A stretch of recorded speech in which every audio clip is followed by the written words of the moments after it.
স্বাধীনতাৰ ৭৫ বছৰৰ পিছতো বিদ্যুতৰ পোহৰ নেদেখা এখন গাঁও। এই মুহূৰ্তত মই উপস্থিত আছোঁ বিহপুৰীয়া সমষ্টিৰ ৰঙাজান অঞ্চলত। ৰঙাজান অঞ্চলৰ এইসকল লোকে কেমেৰা সহযোগীক মই দেখুৱাবলৈ অনুৰোধ জনাইছোঁ। এইসকল লোকে স্বাধীনতাৰ ৭৫ বছৰৰ পিছতো বিদ্যুতৰ মুখ দেখিবলৈ সক্ষম হোৱা নাই, যাৰ পৰিণতিত আচলতে অঞ্চলটোৰ লোকসকলে যথেষ্ট সমস্যাৰ সন্মুখীন হৈ আহিছে। আমি পোনে পোনে তেওঁলোকৰ পৰাই জানিবলৈ চেষ্টা কৰিম। স্বাধীনতাৰ ৭৫ বছৰ অতিক্ৰম কৰিলে, তাৰ পিছতো আপোনালোকৰ গাঁওখনৰ লোকসকলে বিদ্যুতৰ মুখ দেখিবলৈ সক্ষম হোৱা নাই। কেনেকুৱা ধৰণৰ সমস্যাৰ সন্মুখীন? সমস্যা মানে এতিয়া চাওক, এই বতৰৰ এই পৰিস্থিতি, ভয়ানক পৰিস্থিতি, আৰু তাতে আমাৰ সৰু সৰু কণ কণ ল'ৰা ছোৱালী আছে, পঢ়া শুনা আপোনালোকে দেখিছেই, প্ৰতি ঘৰতে ৩-৪জন ষ্টুডেণ্ট আছে। আপোনাৰ কাৰেণ্ট কিছুসকলে টানিছে 3 কল 4 কল ৱাৰ দি, বহুত দীঘল ৱাৰ অন্য গাঁৱৰ পৰা। আমাৰ নিজৰ গাঁৱত আপোনালোকে চাওক, ভিডিঅ' কৰি কোনো পোষ্ট নাপায়, কাৰেণ্টৰ তাঁৰ নেদেখে আপোনালোকে, আৰু ভল্টেজ নাথাকে। যিসকলে টানিছে তেওঁলোকৰ ঘৰত ভল্টেজ নাই, আৰু যিসকলৰ ঘৰত কাৰেণ্ট নাই তেওঁলোকে চ'লাৰ লাইট যোগেদি পঢ়া শুনা কৰে। আৰু চ'লাৰ লাইট কিমান সময়নো জ্বলে আপোনালোকে জানেই, খুব বেছি 2 ঘণ্টা বা 3 ঘণ্টা। সেইকণ সময়তে আৰু যিকণ পাৰে পঢ়ে। আমাৰ ইমানেই সমস্যা হৈছে কাৰেণ্টৰ লৈ, আমি জনাইছিলোঁ, কাৰেণ্টৰ অফিচতো জনাইছিলোঁ, আপোনাৰ ঠিকাদাৰকো জনাইছিলোঁ, আমাৰ পঞ্চায়তৰ সদস্যসকলকো জনাইছিলোঁ। তাৰপিছত কাৰেণ্টৰ পোষ্ট কেইটামান পুতিলে, মিছাও নহয়, আপোনালোকে চাব পাৰে, পোষ্টকেইটা পুতিয়ে তাতে সামৰিলে কাম। তাঁৰ নেটানিলে, বৈদ্যুতিক সংযোগ নকৰিলে, নকৰা স্বত্তে তেনেকৈ আজিও সেই তেনেকৈ পৰি আছে। বৰ্তমান উৎকট গৰম, ৰাজ্যৰ চৌদিশে কেৱল গৰম। কেনেকৈ আছে আপোনালোকে? কেনেকৈ থাকে, আমি গছৰ তলত ৰাতি 10টা-11টা বজালৈকে বিচনী মাৰি মাৰি গছৰ তলত থাকোঁ। কাৰেণ্টটো নায়েই, আৰু যিসকলে কাৰেণ্ট টানিছে তেওঁসকলৰ ঘৰত ভল্টেজ নাই, আপোনাৰ ফেন নচলেই, অনেক সমস্যা। আমাৰ চাৰিওদিশৰ পৰাই সমস্যা, আপোনালোকেতো দেখিছেই। কেৰাচিনটো চৰকাৰে বন্ধ কৰিলে, কেৰাচিন তেলটো নায়েই। যিসকলে পাৰিছে চ'লাৰ লাইট এটা দুটা কিনিছে, নোহোৱাসকলেতো নায়েই। দিনতে যি পঢ়া শুনা কৰে, ৰাতি ভাগতো আৰু খাই বৈ এমুঠি আৰু পৰি দিয়ে। চৰকাৰ প্ৰশাসনলৈ কি আহ্বান জনাব? চৰকাৰ প্ৰশাসনলৈ আহ্বান কি জনাম, আগতে ঢেৰ জনালোঁ, এতিয়াও ফলভোগী নহ'লোঁ আমি। এতিয়া ৰাইজে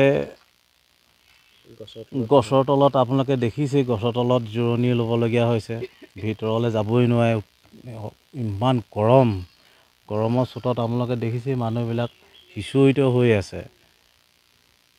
হয়, গাঁওখনৰ লোকসকলে গছৰ তলে বাঁহৰ তলে আচলতে গৰমৰ পৰা পৰিত্ৰাণ বিচাৰি থাকিব লগা হৈছে। আমাৰ লগত মহিলাসকলো আছে। বাইদেউ অকণমান যদি আগবাঢ়ি আহে। গাঁওখনত বিদ্যুতৰ পোহৰ নাই, যথেষ্ট সমস্যা, উৎকট গৰম, কেনেকৈ আছে আপোনালোক? আমাৰ ইয়াত ইলেক্ট্ৰিক পোষ্ট নায়েই, আৰু যি মানে ৱাৰ টনা হৈছে সেইবিলাক মানে 3-4 কইল লগা হৈছে, য'ৰ পৰা আমি টানিবলগীয়া হৈছে। সেইটো ফালৰ পৰা চাবলৈ গ'লে আমাৰ যিখিনি মানে ষ্টুডেণ্ট আছে, ল'ৰা ছোৱালী পঢ়া শুনা, তেওঁলোকৰ বহুত অসুবিধা হয়। চ'লাৰ লাইট আমি লগাই পেলাই ধৰক খুব বেছি 2 ঘণ্টা 3 ঘণ্টা ল'ৰা ছোৱালীয়ে পঢ়িব পাৰে, তাৰ বাদে পঢ়িবলৈ ইমান এটা হেৰি নহয়। সেইটো কাৰণে আমি চৰকাৰক আহ্বান জনাইছোঁ, আমাৰ এইফালে যেন খুঁটা দি পেলাই আমাক এই কাৰেণ্টৰ ফালৰ পৰা যেন সহায় কৰে। আমাৰ মানে বহুত কষ্ট হৈছে ল'ৰা ছোৱালীখিনিৰ পৰা, আৰু দিনত যি অকণমান পঢ়ে গৰমৰ পৰাও পঢ়িব নোৱাৰে, ভিতৰত সোমাই থাকিব নোৱাৰে। সেইটো কাৰণে মানে ল'ৰা ছোৱালীখিনি, বিশেষকৈ ল'ৰা ছোৱালীখিনি মানে ঝামেলা হৈছে পঢ়াৰ পৰা।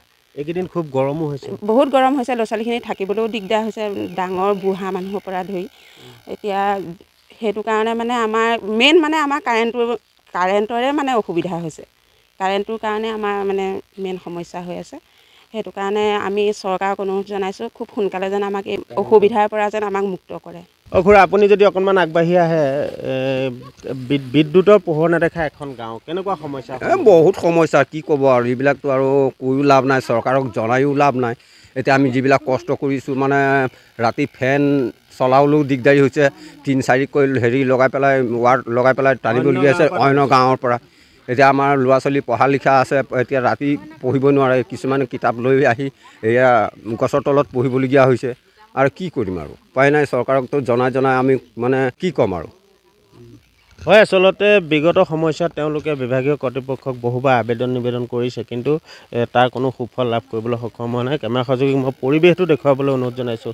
গাঁওখনৰ এই চাৰিআলিটোতে সকলো এই গছৰ তলত বহি তেওঁলোকে আচলতে গৰমৰ পৰা পৰিত্ৰাণ যি ব্যৱস্থা সেই ব্যৱস্থা আচলতে কৰি ল'ব লগা হৈছে। স্বাধীনতাৰ ৭৫ বছৰ অতিক্ৰম কৰিলে। ৭৫ বছৰ অতিক্ৰম কৰাৰ পিছতো বিদ্যুতৰ পোহৰ নেদেখা গাঁও যে আছে সেইটো আচলতে কল্পনা কৰিব নোৱাৰা এটা কথা। বিহপুৰীয়া সমষ্টিৰ এইখন গাঁৱৰ পৰা আমি ND24ৰ জৰিয়তে পৰিৱেশ কিছু দেখুৱাবলৈ চেষ্টা কৰিলোঁ। আমি বিভাগীয় কৰ্তৃপক্ষক আমি অনুৰোধ জনাব বিচাৰিছোঁ, বিহপুৰীয়া নগৰলৈ মাত্ৰ ৩ কিলোমিটাৰ। নগৰখনৰ গাতে লাগি থকা এই গাঁওখনত বিদ্যুতৰ পোহৰ নাই। এই উৎকট গৰমত ছাত্ৰ ছাত্ৰীসকলে ৰাতি পঢ়াৰ যি পৰিৱেশ সেই পৰিৱেশ নোহোৱা হৈ পৰিছে, যাৰ পৰিণতিত তেওঁলোকে দিনতে গছৰ তলত বা বাঁহৰ তলত তেওঁলোকে বহি পঢ়া শুনাৰ ব্যৱস্থা কৰিব লগা হৈছে।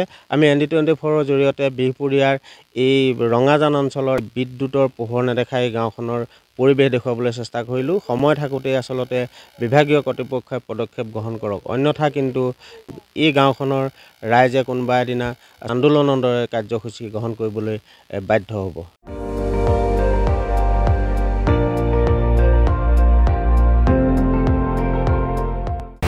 আপুনি চাই আছে ND24, সৰ্বশ্ৰেষ্ঠ নহয় সৰ্বোত্তমৰ দৌৰত।